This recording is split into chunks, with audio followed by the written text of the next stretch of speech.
Okay, everybody.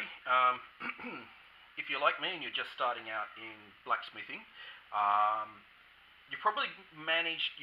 Maybe you don't have an anvil yet. You're trying to figure out what you can use for an anvil.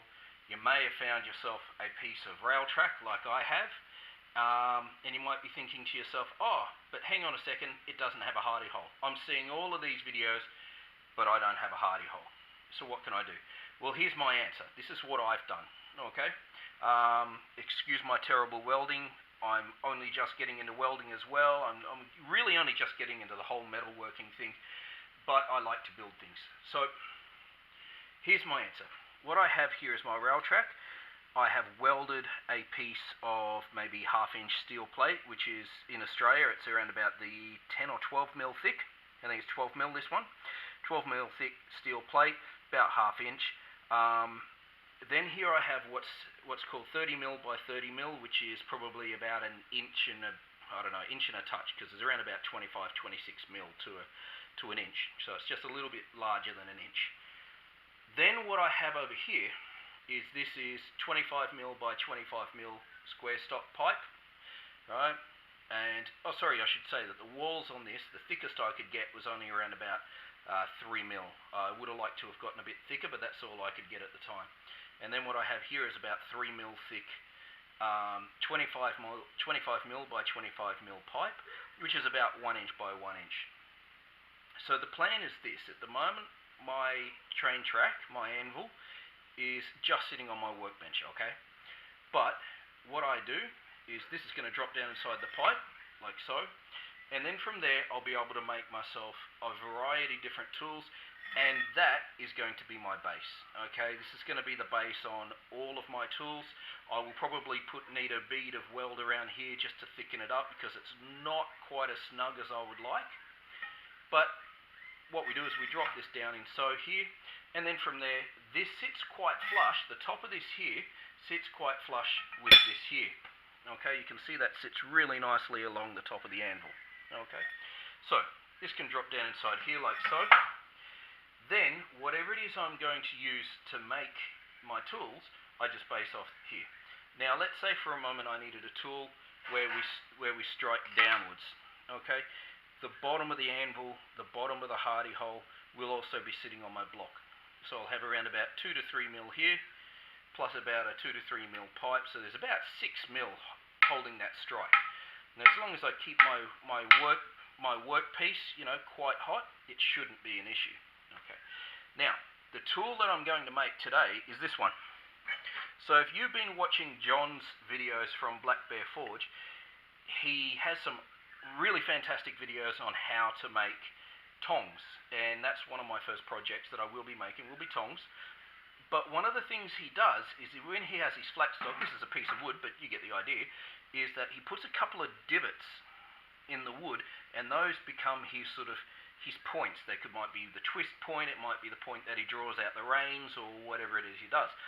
But he's talking about, one of the things he mentions early in the video is that if you don't have tools, maybe you need to make a tool. And so that's what I'm going to do today, because I don't have tongs, and I want to make a number of different tongs. I want to make some flat tongs, some V-tongs, some bolt jaw, a whole bunch of different tongs.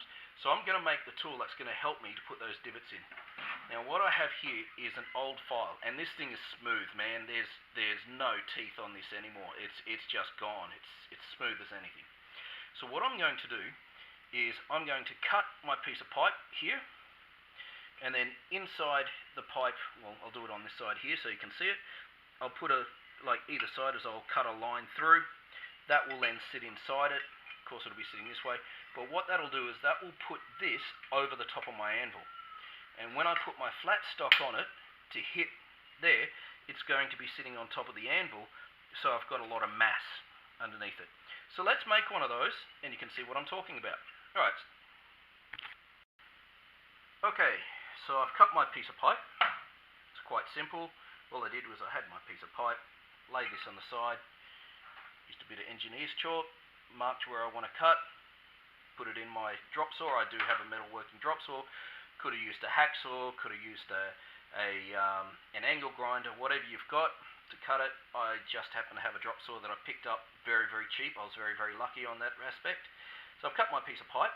The next thing I'm going to do is I am going to use my angled grinder, and I am going to cut a notch down.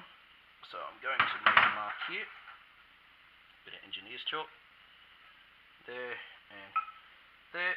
That gives me my depth. So I'm going to cut it notch down to that point, down in the middle, like so, on each side. Okay, and then that needs to be as wide as this, and then that's going to sit down in there. So I'm going to do that now, and I'll show you after I've made the cut.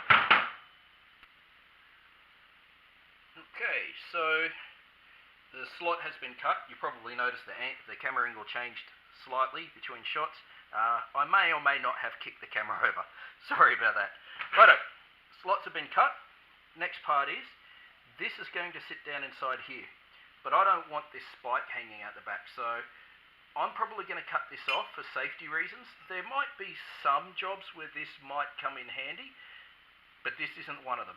And the last thing I wanted to be doing is working around and have this sticking out the back. So I'm going to cut this off, then I'm going to weld up through here on all four sides there, and that's it. It's pretty much job's done. Now, I'm not going to show all of these different pieces with the welding and stuff for two reasons. Number one, my welding sucks, and I don't want you to see that. But number two, there are 1,001 welding videos out there. You don't need to see another one. That's not what I'm talking about here. I'm talking about my solution on how it is that I'm addressing building a tool for a railroad track anvil. Okay, so let's have a look at that. First, I'm going to cut this off, then I'm going to weld it up, and then you'll see the tool finished. All right.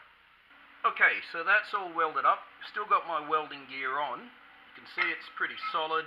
This weld through here is a little bit dry, but the other ones are nice and strong, so I'm not too worried. Still quite warm, so I don't want to handle it too much. One of the things that I mentioned earlier on is that this piece of 25mm pipe it's a bit floppy, and I don't like that.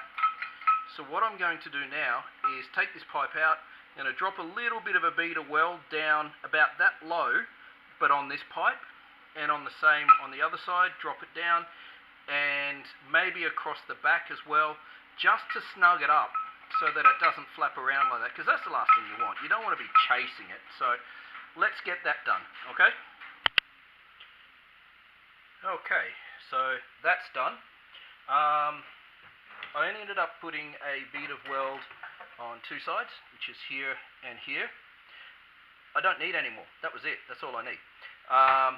Using a pair of pliers because this is still very hot from the welding, and I did end up having to just use the grinder just to take the smallest bit off so it fits down inside the hardy hole. So let's have a look. It goes down inside there like that. You can see it's just touching with the slightest little tap. In she goes, another little one sitting in there, really nice and solid now. You can see that, right? So I'll be able to hammer on that. You probably couldn't hear it because I was hammering, sorry about that. I'll be able to hammer on that, and it's not moving. It's not going to go anywhere. Yeah, to get it out, I need to give it a little bit of a wiggle. Whoops, out she comes. So, that's it. That's my answer to a hardy hole for a railroad track, and my answer to that tool that John from Black Bear Forge was talking about, to be able to put a divot in some flat stock like that, so that becomes the points for your tongs. So that's it from me. Thank you very much. I hope this helped you. I'm an absolutely brand new channel, so if you like what you saw, please give me a thumbs up. Hit the subscribe button down there somewhere, I think, and see you on the next one. Thank you. Bye for now.